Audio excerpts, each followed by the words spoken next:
ಆದಿಯಲ್ಲಿ ದೇವರು ಆಕಾಶವನ್ನು ಭೂಮಿಯನ್ನು ಉಂಟು ಮಾಡಿದನು. ಭೂಮಿಯು ಕ್ರಮವಿಲ್ಲದೆಯೂ ಬರಿದಾಗಿಯೂ ಇತ್ತು. ಆದಿಸಾಗರದ ಮೇಲೆ ಕತ್ತಲಿತ್ತು. ದೇವರಾತ್ಮವು ಜಲಸಮೂಹಗಳ ಮೇಲೆ ಚಲಿಸುತ್ತಿತ್ತು. ಆಗ ದೇವರು ಬೆಳಕಾಗಲಿ ಅನ್ನಲು ಬೆಳಕಾಯಿತು. ದೇವರು ಆ ಬೆಳಕನ್ನು ಒಳ್ಳೆಯದೆಂದು ನೋಡಿದನು. ದೇವರು ಬೆಳಕನ್ನು ಕತ್ತಲೆಯನ್ನು ಬೇರೆ ಬೇರೆ ಮಾಡಿ ಬೆಳಕಿಗೆ ಹಗಲೆಂದು ಕತ್ತಲೆಗೆ ಇರುಳೆಂದು ಹೆಸರಿಟ್ಟನು. ಹೀಗೆ ಸಾಯಂಕಾಲವೂ ಪ್ರಾತಃಕಾಲವೂ ಆಗಿ ಮೊದಲನೆಯ ದಿನವಾಯಿತು. ಬಳಿಕ ದೇವರು ಜಲಸಮೂಹಗಳ ನಡುವೆ ವಿಸ್ತಾರವಾದ ಗುಮ್ಮಟವು ಉಂಟಾಗಲಿ, ಅದು ಕೆಳಗಣ ನೀರುಗಳನ್ನು ಮೇಲಣ ನೀರುಗಳನ್ನು ಬೇರೆ ಬೇರೆ ಮಾಡಲಿ ಅಂದನು. ದೇವರು ವಿಸ್ತಾರವಾದ ಗುಮ್ಮಟವನ್ನು ಮಾಡಿ ಅದರ ಕೆಳಗಿದ್ದ ನೀರುಗಳನ್ನು ಅದರ ಮೇಲಿದ್ದ ನೀರುಗಳಿಂದ ವಿಂಗಡಿಸಿದನು. ಹಾಗೆಯೇ ಆಯಿತು. ದೇವರು ಆ ಗುಮ್ಮಟಕ್ಕೆ ಆಕಾಶವೆಂದು ಹೆಸರಿಟ್ಟನು. ಹೀಗೆ ಸಾಯಂಕಾಲವೂ ಪ್ರಾತಃಕಾಲವೂ ಆಗಿ ಎರಡನೆಯ ದಿನವಾಯಿತು. ಅನಂತರ ದೇವರು ಆಕಾಶದ ಕೆಳಗಿರುವ ನೀರೆಲ್ಲ ಒಂದೇ ಸ್ಥಳದಲ್ಲಿ ಕೂಡಿಕೊಳ್ಳಲಿ, ಒಣನೆಲವು ಕಾಣಿಸಲಿ ಅಂದನು. ಹಾಗೆಯೇ ಆಯಿತು. ದೇವರು ಒಣನೆಲಕ್ಕೆ ಭೂಮಿಯೆಂದು ಜಲಸಮೂಹಕ್ಕೆ ಸಮುದ್ರವೆಂದು ಹೆಸರಿಟ್ಟನು. ಆತನು ಅದನ್ನು ಒಳ್ಳೆಯದೆಂದು ನೋಡಿದನು. ತರುವಾಯ ದೇವರು ಭೂಮಿಯ ಹುಲ್ಲನ್ನು, ಬೀಜ ಬಿಡುವ ಕಾಯಿಪಲ್ಯದ ಗಿಡಗಳನ್ನು ಬೆಳೆಸಲಿ ಮತ್ತು ಬೀಜವುಳ್ಳ ಹಣ್ಣಿನ ಮರಗಳನ್ನು ಅವುಗಳ ಜಾತಿಗನುಸಾರವಾಗಿ ಹುಟ್ಟಿಸಲಿ ಎಂದು ಹೇಳಿದನು. ಹಾಗೆಯೇ ಆಯಿತು. ಭೂಮಿಯಲ್ಲಿ ಹುಲ್ಲು ಬೆಳೆಯಿತು. ತಮ್ಮ ತಮ್ಮ ಜಾತಿಯ ಪ್ರಕಾರ ಬೀಜ ಬಿಡುವ ಕಾಯಿ ಪಲ್ಯದ ಗಿಡಗಳು ಉಂಟಾದವು. ತಮ್ಮ ತಮ್ಮ ಜಾತಿಗನುಸಾರವಾಗಿ ಬೀಜವುಳ್ಳ ಹಣ್ಣಿನ ಮರಗಳು ಕಾಣಿಸಿದವು. ದೇವರು ಅದನ್ನು ಒಳ್ಳೆಯದೆಂದು ನೋಡಿದನು. ಹೀಗೆ ಸಾಯಂಕಾಲವೂ ಪ್ರಾತಃಕಾಲವೂ ಆಗಿ ಮೂರನೆಯ ದಿನವಾಯಿತು.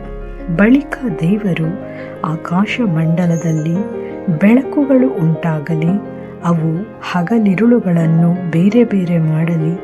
ಇದಲ್ಲದೆ ಅವು ಗುರುತುಗಳಾಗಿದ್ದು ಸಮಯಗಳನ್ನು, ದಿನ ಸಂವತ್ಸರಗಳನ್ನು ತೋರಿಸಲಿ ಮತ್ತು ಭೂಮಿಯ ಮೇಲೆ ಬೆಳಕು ಕೊಡುವುದಕ್ಕೆ ಅವು ಆಕಾಶ ಮಂಡಲದಲ್ಲಿ ದೀಪಗಳಂತಿರಲಿ ಅಂದನು. ಹಾಗೆಯೇ ಆಯಿತು. ದೇವರು ಹಗಲನ್ನಾಳುವುದಕ್ಕೆ ದೊಡ್ಡ ಬೆಳಕನ್ನು, ಇರುಳನ್ನಾಳುವುದಕ್ಕೆ ಚಿಕ್ಕ ಬೆಳಕನ್ನು, ಈ ಎರಡು ದೊಡ್ಡ ಬೆಳಕುಗಳನ್ನು ಉಂಟು ಮಾಡಿದನು. ಆತನು ನಕ್ಷತ್ರಗಳನ್ನು ಸಹ ಉಂಟು ಮಾಡಿದನು. ದೇವರು ಆ ಬೆಳಕುಗಳನ್ನು ಆಕಾಶದಲ್ಲಿಟ್ಟು ಭೂಮಿಯ ಮೇಲೆ ಬೆಳಕು ಕೊಡುವುದಕ್ಕೂ ಹಗಲಿರುಳುಗಳನ್ನು ಆಳುವುದಕ್ಕೂ ಬೆಳಕನ್ನು ಕತ್ತಲನ್ನು ಬೇರೆ ಬೇರೆ ಮಾಡುವುದಕ್ಕೂ ಅವುಗಳನ್ನು ನೇಮಿಸಿದನು. ಆತನು ಅದನ್ನು ಒಳ್ಳೆಯದೆಂದು ನೋಡಿದನು. ಹೀಗೆ ಸಾಯಂಕಾಲವೂ ಪ್ರಾತಃಕಾಲವೂ ಆಗಿ ನಾಲ್ಕನೆಯ ದಿನವಾಯಿತು.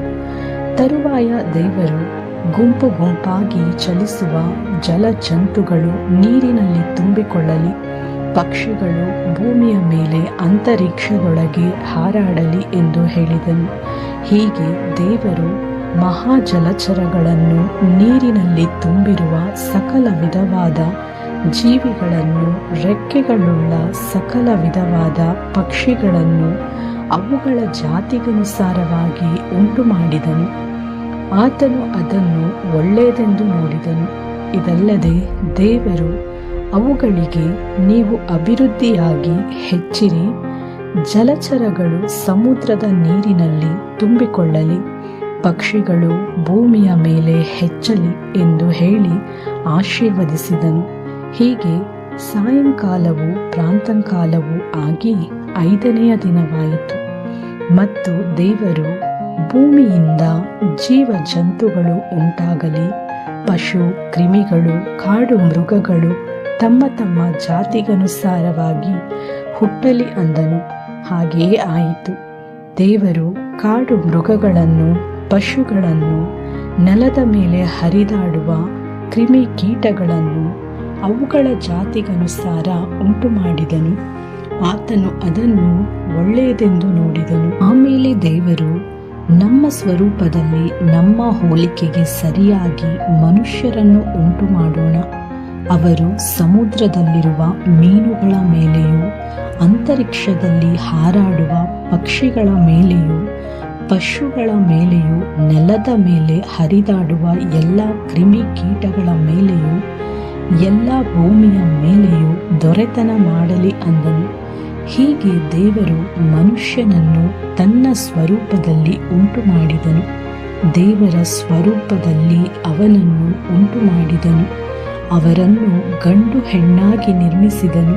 ಇದಲ್ಲದೆ ದೇವರು ಅವರನ್ನು ಆಶೀರ್ವದಿಸಿ, ನೀವು ಬಹು ಸಂತಾನವುಳ್ಳವರಾಗಿ ಹೆಚ್ಚಿರಿ, ಭೂಮಿಯಲ್ಲಿ ತುಂಬಿಕೊಂಡು ಅದನ್ನು ವಶ ಮಾಡಿಕೊಳ್ಳಿರಿ, ಸಮುದ್ರದ ಮೀನುಗಳ ಮೇಲೆಯೂ ಆಕಾಶದ ಪಕ್ಷಿಗಳ ಮೇಲೆಯೂ ಭೂಮಿಯಲ್ಲಿ ಚಲಿಸುವ ಎಲ್ಲ ಜೀವಿಗಳ ಮೇಲೆಯೂ ದೊರೆತನ ಮಾಡಿರಿ ಅಂದನು. ಮತ್ತು ದೇವರು, ಇಗೋ, ಸಮಸ್ತ ಭೂಮಿಯ ಮೇಲೆ ಬೀಜವುಳ್ಳ ಎಲ್ಲ ಪೈರುಗಳನ್ನು, ಬೀಜವುಳ್ಳ ಎಲ್ಲ ಹಣ್ಣಿನ ಮರಗಳನ್ನು ನಿಮಗೆ ಆಹಾರಕ್ಕಾಗಿ ಕೊಟ್ಟಿದ್ದೇನೆ. ಇದಲ್ಲದೆ ಭೂಮಿಯ ಮೇಲೆ ತಿರುಗಾಡುವ ಮೃಗಗಳು, ಆಕಾಶದಲ್ಲಿ ಹಾರಾಡುವ ಪಕ್ಷಿಗಳು, ನೆಲದಲ್ಲಿ ಹರಿದಾಡುವ ಕ್ರಿಮಿಕೀಟಗಳು ಎಂಬ ಜೀವಿಗಳಿಗೆ ಎಲ್ಲ ಹುಲ್ಲು ಸೊಪ್ಪುಗಳನ್ನು ಆಹಾರಕ್ಕಾಗಿ ಕೊಟ್ಟಿದ್ದೇನೆ ಎಂದು ಹೇಳಿದನು.